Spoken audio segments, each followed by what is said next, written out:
아버지, 저는 이제 고향에도 못 가고 서울에서도 갈 데도 없는데 나는 이제 어떻게 해야 해요? 영철아, 별일 없지? 서울에서 자리 잘 잡고 성공했다고 동네 어르신들한테 자랑 좀 했다. 그래, 아버지는 믿는다. 네, 아버지. 서울 삶을 정리하고 고향으로 내려가려던 참이었는데 제 입에서는 다른 말이 나왔습니다. 어떡하지, 아버지께서 내가 이렇게 살고 있는 거 아시면 어떻게 생각하실까? 나는 아직 자랑할 만한 사람이 아닌데 아버지가 나를 자랑하신다는 게 마음 한편에 부담처럼 남았습니다. 제 이름은 박영철입니다. 23살이 되던 해 저는 서울로 올라가게 됐습니다. 어느 날 아버지가 말씀하셨습니다. 영철아, 너도 서울에 가보지 않을래? 아버지, 저는 여기가 좋은데요. 아버지도 너랑 있는 게 좋지. 하지만 젊을 때 한 번쯤은 도전해봐야 하는 게 아닐까? 한번 생각해 보렴. 네, 생각해 볼게요, 아버지. 하루가 다르게 친구들도 서울로 떠나기 시작했습니다. 영철아, 나 서울 가서 일자리 구했어. 나도 다음 달에 가기로 했는데. 가장 친한 친구들도 떠났습니다. 나는 시골의 삶이 나쁘지 않았는데 어느덧 마을에는 젊은 사람들이 5명도 채 안 남았고 미래에 대한 불안감이 들었습니다. 그날 밤 잠이 오지 않았습니다.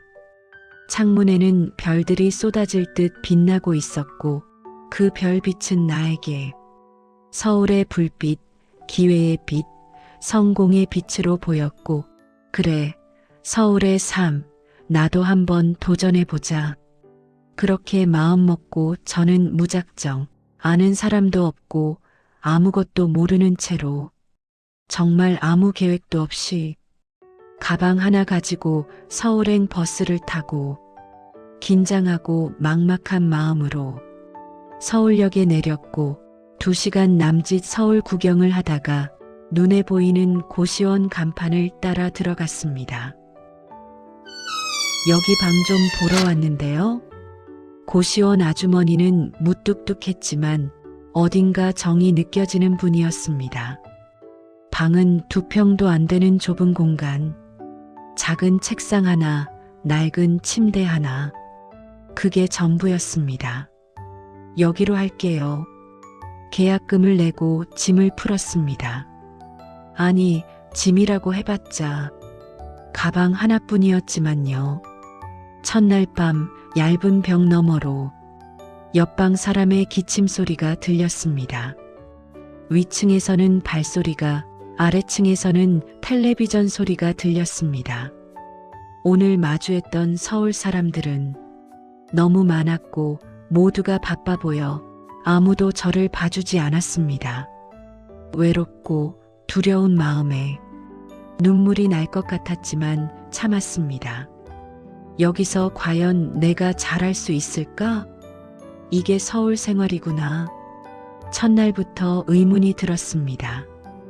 다음 날 아침 세수를 하는데 갑자기 공용 화장실 천장에서 물이 폭포처럼 쏟아져 내렸습니다. 아이고, 수도관이 터졌어. 고시원 아주머니가 황급히 뛰어왔습니다. 큰일 났네.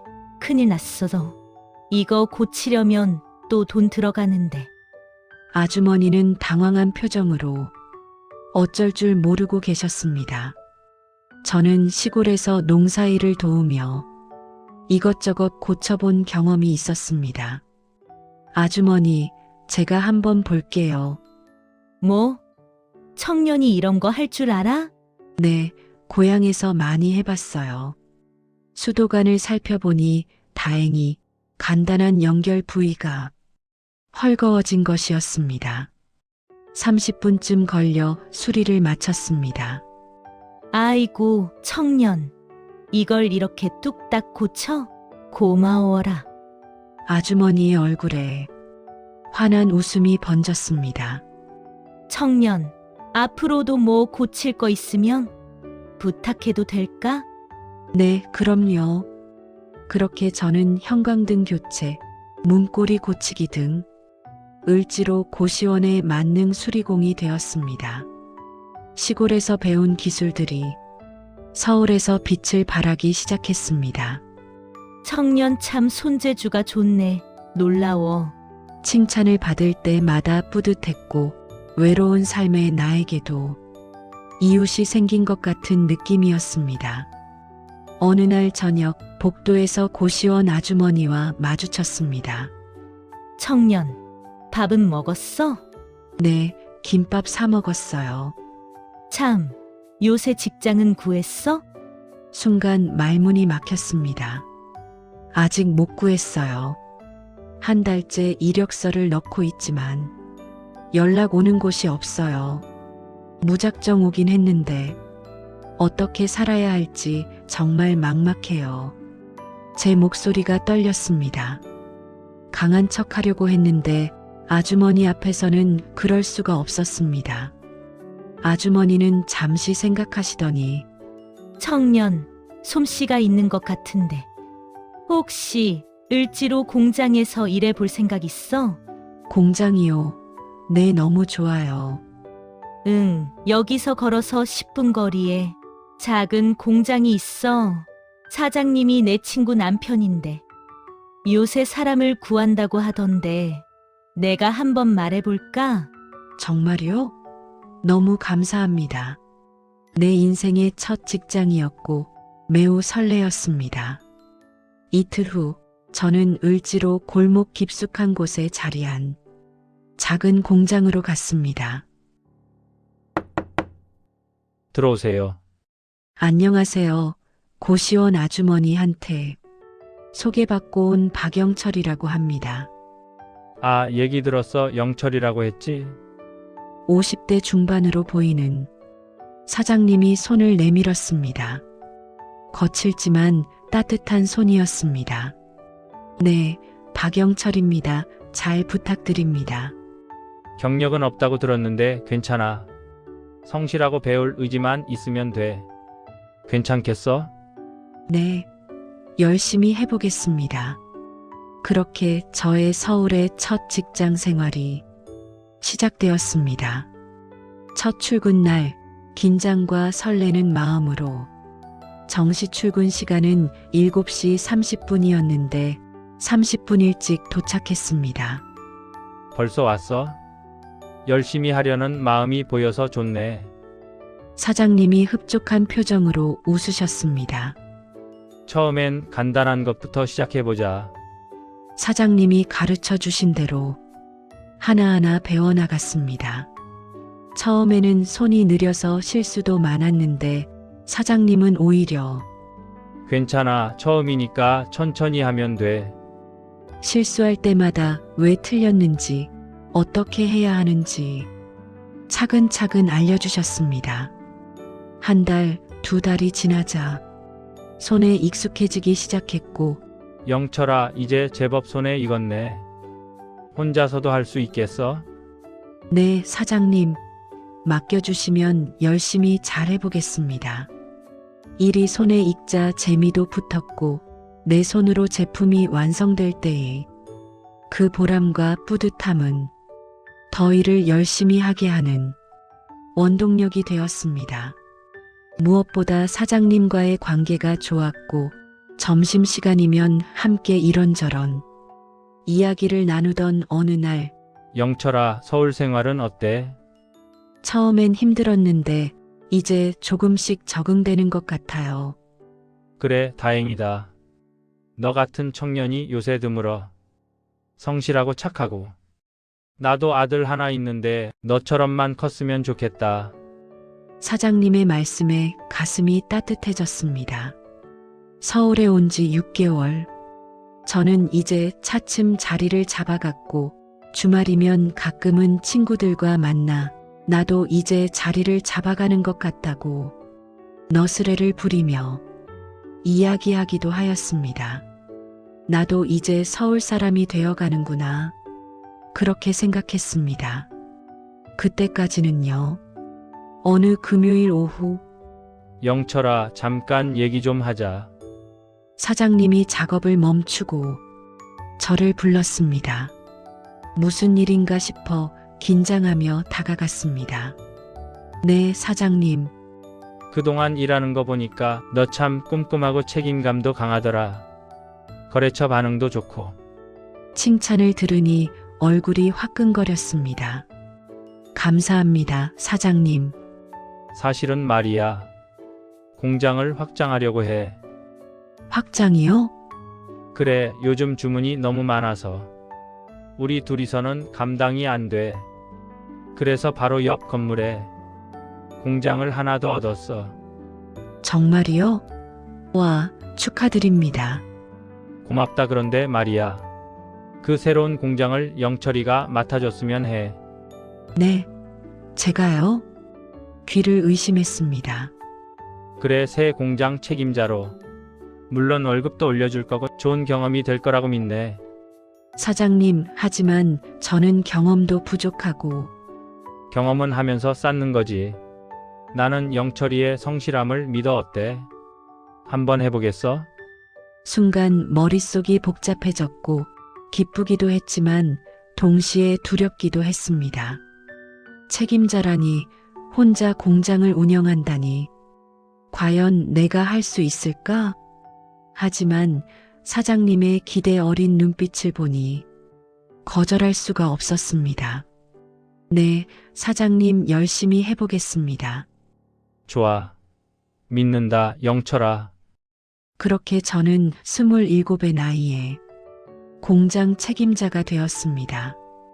새 공장은 기존 공장에서 걸어서 2분 거리, 규모는 비슷했지만 제가 책임자가 되어 회사의 모든 것이 제 몫이 된다는 점이 달랐습니다. 처음 한 달은 정신없이 지나갔고 정말 최선을 다했습니다.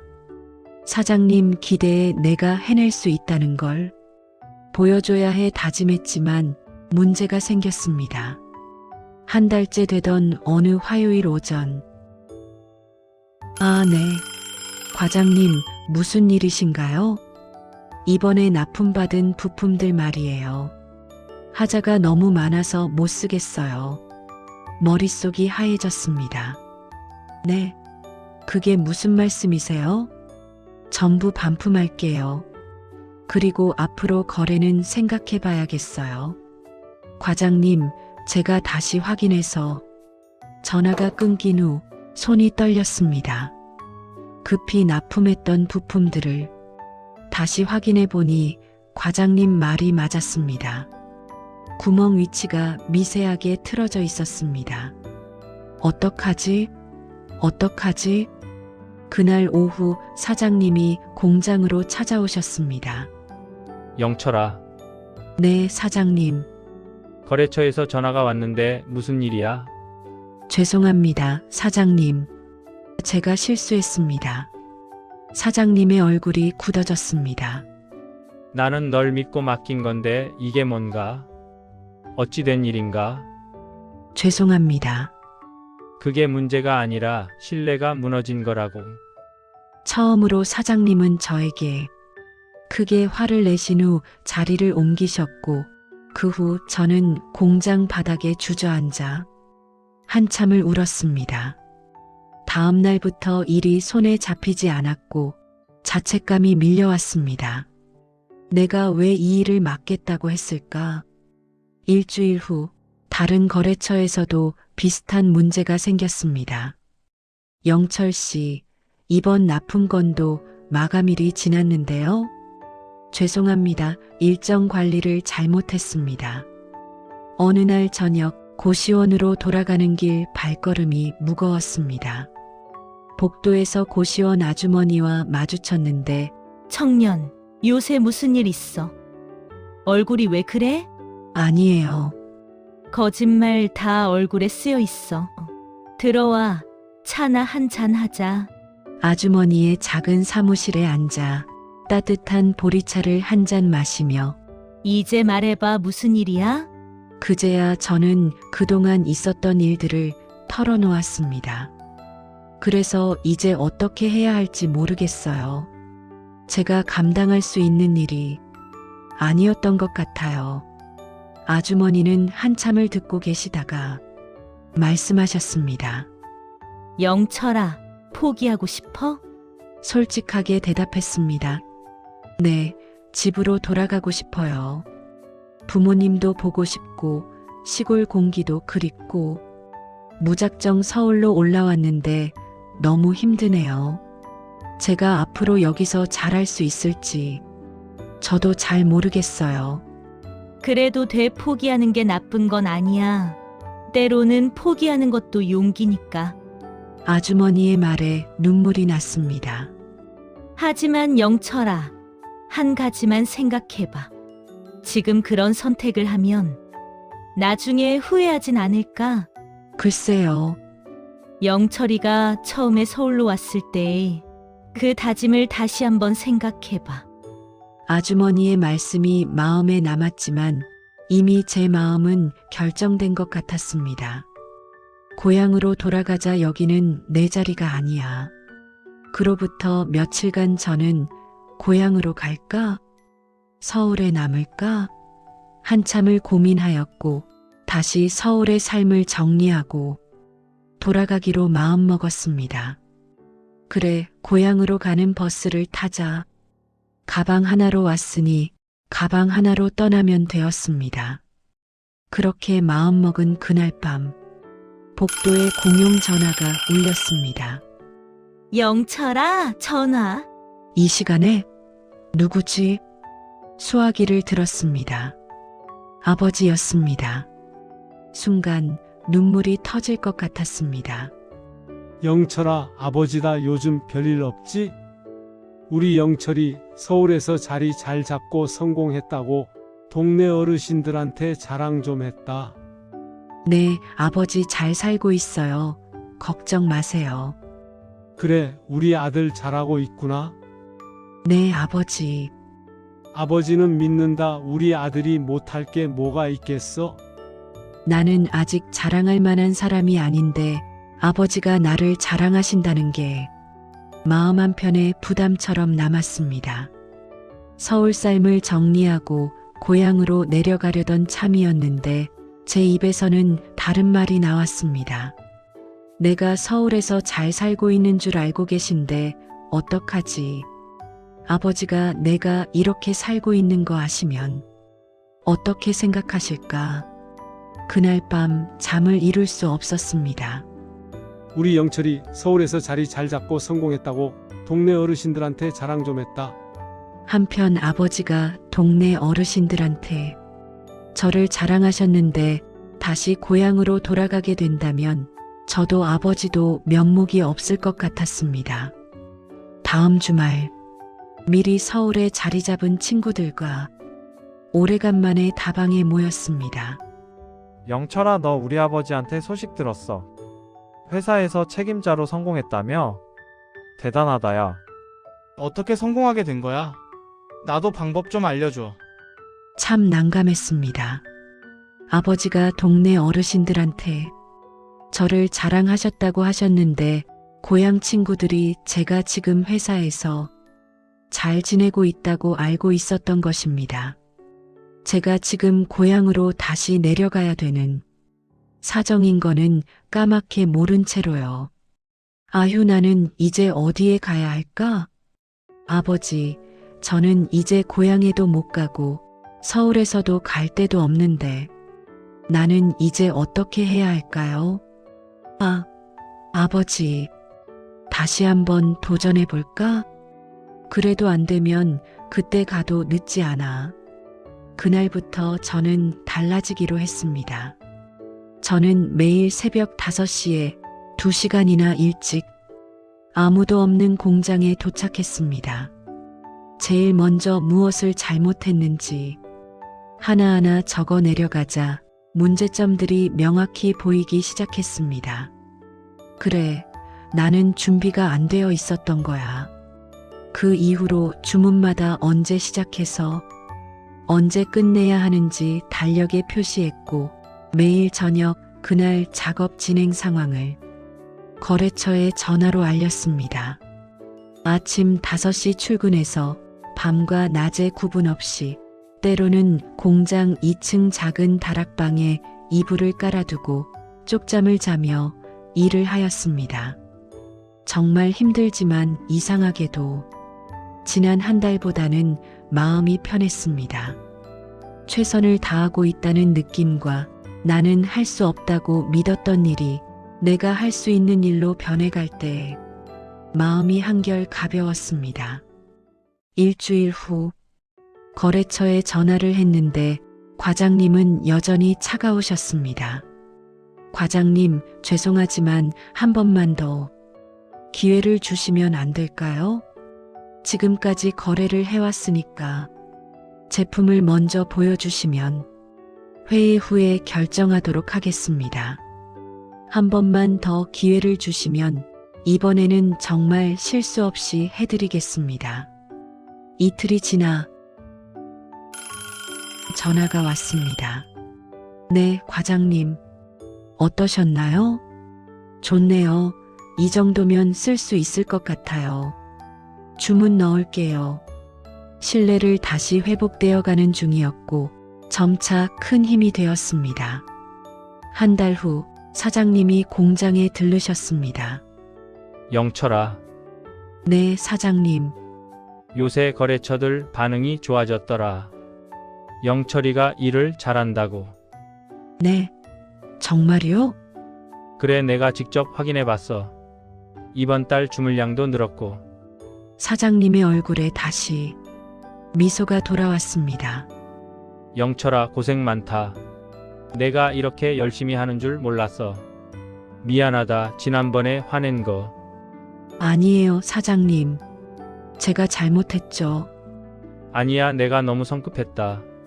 처음 책임 맡은 사람한테 시간을 충분히 안 준 것 같아. 사장님은 제 어깨를 두드리며 말씀하셨습니다. 넌 해낼 줄 알았어. 힘든 시간을 이겨내고 더 좋은 성과를 만들어주다니 고맙다. 그날 밤 고시원 방에 혼자 앉아 한참을 기쁨의 눈물을 흘렸습니다. 어느 토요일 오후 공장에서 주말 특근을 하고 있는데 전화가 왔습니다. 영철아, 나 고시원 아주머니야. 네, 아주머니. 무슨 일이세요?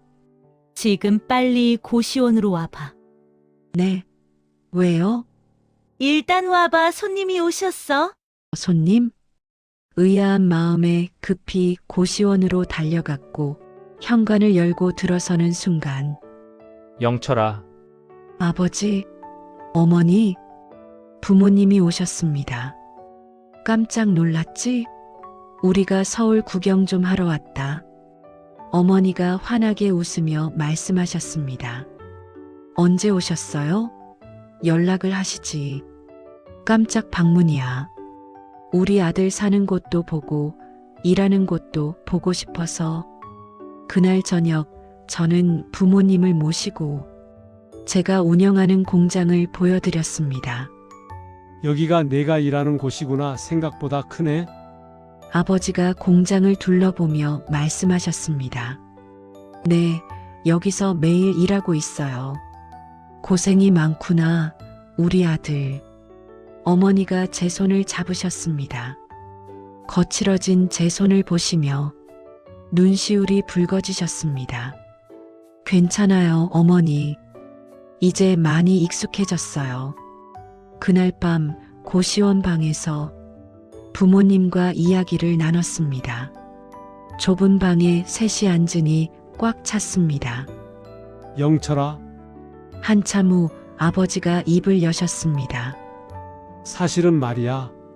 네, 아버지가 2달 전에 여기 왔었단다. 네. 무슨 말씀이신지 이해가 안 갔습니다. 2달 전 내가 고시원 아주머니한테 고민을 털어놓았던 날이었는데 아버지가 천천히 말씀을 이어가셨습니다. 아버지가 몰래 서울에 왔었다. 아들이 어떻게 사는지 보고 싶었거든. 아버지가요? 응, 고시원 아주머니한테 물어봤지. 우리 아들 요새 어떻게 지내냐고. 아주머니가 말씀하시더라. 영철이가 회사에서 어려움을 겪고 있고 고향으로 내려갈까 고민 중이라고. 아버지의 목소리가 떨렸습니다. 그 소리를 듣는데 가슴이 너무 아프더라. 아버지, 그래도 문을 두드리지 않았다. 너를 만나면 아버지가 울 것 같았거든. 그리고 내가 아버지를 보면 더 힘들어할 것 같았다. 아버지는 그날 밤 아무 말도 없이 기차를 타고 다시 고향으로 내려가셨다고 합니다. 고향에 돌아와서 한참을 고민했어. 영철이를 다시 불러야 하나, 그냥 두어야 하나. 그런데 결론은 너를 믿기로 한 거야. 저를요? 응, 우리 아들이 이 정도 어려움도 못 견딜 아이가 아니라고. 분명 이겨낼 거라고. 아버지는 고향에 가셔서 일부러 동네 어르신들을 만나셨다고 합니다. 영철이가 서울에서 공장 책임자 됐어요. 자리 잘 잡았어요. 그렇게 소문을 내고 저에게 전화를 하신 것이었습니다. 내가 동네 소문을 듣고 그냥 도망쳐서 올 수 없게 하려고 했어. 아버지, 미안하다. 아들 아버지가 너무 야속했지? 아니에요, 아버지. 눈물이 쏟아졌습니다. 그때 아버지의 전화를 받지 못했으면 다시 고향으로 돌아갔을 거예요. 알아, 아버지도 그럴 것 같았거든. 그래서 전화한 거야. 그 전화 한 통이 저를 다시 일어서게 했어요. 아버지가 저를 믿으신다는 것, 성공했다고 자랑하셨던 것도요. 그게 큰 힘이 됐어요. 좁은 고시원 방에서 형광등 불빛 아래서 아버지와 어머니 그리고 저 셋이서 한참을 울었습니다. 다음 날 일요일 부모님을 모시고 서울 구경을 다녔습니다. 경복궁, 남산타워, 한강공원. 어머니가 한강을 바라보며 말씀하셨습니다. 서울이 참 좋구나. 네, 이제 여기가 제가 있어야 할 곳 같아요. 영철아, 아버지가 저를 불렀습니다. 사실은 말이야. 그날 아버지도 많이 고민했어. 무슨 고민이요? 너를 그냥 데려와야 하나? 아들이 힘들어하는데 왜 아버지가 되어서 가만히 있어야 하나 싶었거든. 하지만 그때 집에 돌아오면 너의 성장을 막는 것 같아서 멀리서 지켜보며 응원하는 길을 택했단다. 아버지는 한강을 바라보며 말을 이었습니다. 사람은 힘들 때 성장하는 거야. 편할 때는 그냥 그 자리에 머물러 있지만 힘들었을 때를 극복하면 한 단계 성장하는 거지. 우리 아들이 이 어려움을 이겨내고 더 큰 사람이 될 거라고 믿었단다. 아버지 감사합니다. 그날 아버지의 말씀이 제 마음 깊이 새겨졌습니다. 한강을 구경한 후 아버지는 고시원 아주머니도 뵙고 싶다고 하셨고 아주머니도 작은 고시원 방으로 초대하였습니다. 우리 아들 힘든 사회생활 중에 다시 용기 내보라고 말씀해 주셔서 큰 도움이 되었습니다. 감사합니다. 아닙니다. 제가 뭐려. 아드님이 정말 성실하고 손재주도 좋은 청년이에요. 이런 자식 두신 거 복 받으실 거예요. 앞으로도 잘 될 겁니다. 모두 그 모습을 보며 흐뭇한 표정으로 웃었습니다. 세월이 지난 지금 고시원을 떠나 이제는 저의 집도 생겼습니다. 하지만 지금도 고시원에 무슨 일이 생기면 만능 수리공이 되어 달려가 수리를 해주곤 합니다. 이제는 저도 을지로에서 작은 공장을 운영하고 있고 거래처도 직원도 많이 늘었습니다. 그때 거래처는 지금도 저희와 거래하고 계시고 저를 가장 믿는 협력업체라고 말씀해 주십니다. 오늘도 저는 새벽 5시에 일어나 공장으로 향합니다. 매일 아침 저는 그날을 생각하며 그날보다 더 나은 날이 되자 다짐합니다. 처음에는 얼떨결에 택했던 서울행이었습니다. 일이 힘들 때는 가끔 아버지를 원망하기도 했습니다. 왜 서울에 왔을까? 벽지가 벗겨진 천장을 바라보며 나는 다시 고향으로 내려가겠다고 다짐하던 그날 밤. 그날 아버지는 아들을 보러 오셨다가 아무 말씀 없이 다시 고향으로 내려가셨습니다. 제 힘든 모습을 보셨을 텐데, 아들의 초라한 현실을 보셨을 텐데, 그 모습이 아버지 마음에 얼마나 큰 상처가 되었을까.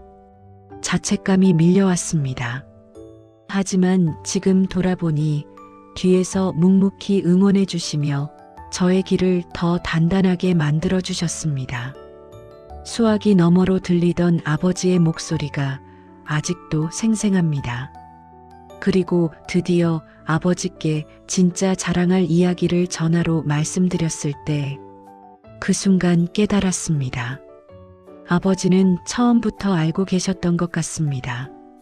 제가 넘어질 것도, 울 것도, 원망할 것도, 하지만 결국에는 일어설 것이라는 것도. 그래서 영철은 오늘도 포기하고 싶을 때마다 23살 그날의 자신을 떠올립니다.